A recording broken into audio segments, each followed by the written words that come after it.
சிதம்பர ரகசியத்தை அறிந்து கொள்ள ஆசையா? இதை பாருங்க. ஒவ்வொரு விஷயமும் கேட்கும் போதே புல்லரிக்குது. சிதம்பர ரகசியத்தை அறிந்து கொள்ள ஆசையா? இதை பாருங்க. ஒவ்வொரு விஷயமும் கேட்கும் போதே மனசு நடுங்கும், உடம்பே புல்லரிக்க வைக்கும். 1000 ஆண்டுகளாக யாரும் முழுமையா புரிஞ்சுக்க முடியாத ஒரு அதிசயம் இன்றைக்கும் ஆயிரக்கணக்கான மக்களை சிந்திக்க வைக்குது. ஒரே ஒரு தரிசனமே வாழ்க்கை பார்வையை மாற்றும் அளவுக்கு சக்தி கொண்ட இந்த மர்மம் என்ன? இதுக்குள்ள ஒளிஞ்சிருக்கும் உண்மைதான் என்ன? வாங்க அந்த ரகசியத்தின் கதவையே மெதுவா திறந்து பார்ப்போம். திரை திறந்தவுடன் பக்தர்கள் எதிர்பார்ப்பது போல பெரிய சிலை அல்லது விக்கிரகம் அங்கு எதுவும் தெரியாது. அதற்கு பதிலாக ஒரு தங்க வில்வ இலை மட்டும் தொங்கிக் கொண்டிருக்கும். அதன் பின்னால் வெறுமையான ஆகாயம் போல ஒரு இடம்தான் காணப்படும்.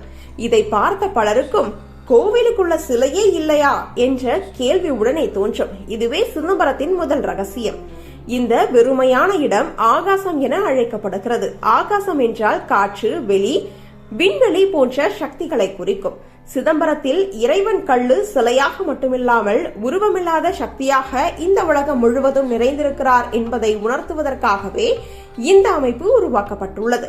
அதனால்தான் இங்கு இறைவனை ஆகாச நடராஜர் என்று அழைக்கிறார்கள். இந்த கோவில் பஞ்சபூத தலங்களில் ஒன்றாக விளங்குகிறது. பஞ்சபூதங்கள் என்றால் மண், நீர், தீ, காற்று, ஆகாசம் ஆகிய 5 இயற்கை சக்திகள். இந்த 5 சக்திகளை குறிக்கும் 5 கோவில்களில் சிதம்பரம் ஆகாசத்தை குறிக்கிறது.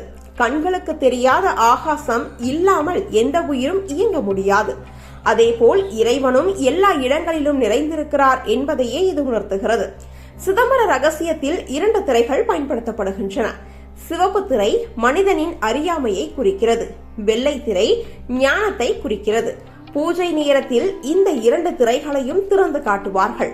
அதன் மூலம் அறியாமையை தாண்டி ஞானம் வந்தால்தான் இறைவனை உணர முடியும் என்ற ஆழமான கருத்தை பக்தர்களுக்கு புரிய வைக்கிறார்கள். இந்த ஆன்மீக தத்துவங்கள் அனைத்தும் 1000 ஆண்டுகளுக்கு முன்னரே உருவாக்கப்பட்டவை என்பது இன்னொரு ஆச்சரியம். இன்றைய காலத்தில் நாம் பேசும் எனர்ஜி, ஸ்பேஸ், யூனிவர்ஸ் போன்ற விஷயங்களை நம் முன்னோர்கள் ஆன்மீக வடிவில் அப்போதே விளக்கி வைத்திருக்கிறார்கள். அறிவியலும் ஆன்மீகமும் ஒன்றோடு ஒன்று இணைந்திருப்பதற்கான சிறந்த உதாரணம் தான் சிதம்பரம். அதனால்தான் சிதம்பர ரகசியம் என்பது ஒரு மந்திரமோ மாயாஜாலமோ அல்ல. அது மனிதனை சிந்திக்க வைக்கும், வாழ்க்கையின் அர்த்தத்தை உணர வைக்கும் ஒரு பெரிய தத்துவம். இறைவன் உருவத்தில் மட்டுமில்லை, ஒவ்வொரு உயிரிலும் ஒவ்வொரு மூச்சிலும் இருக்கிறார் என்பதை நினைவூட்டும் ஆன்மீக அதிசயமே சிதம்பர ரகசியம்.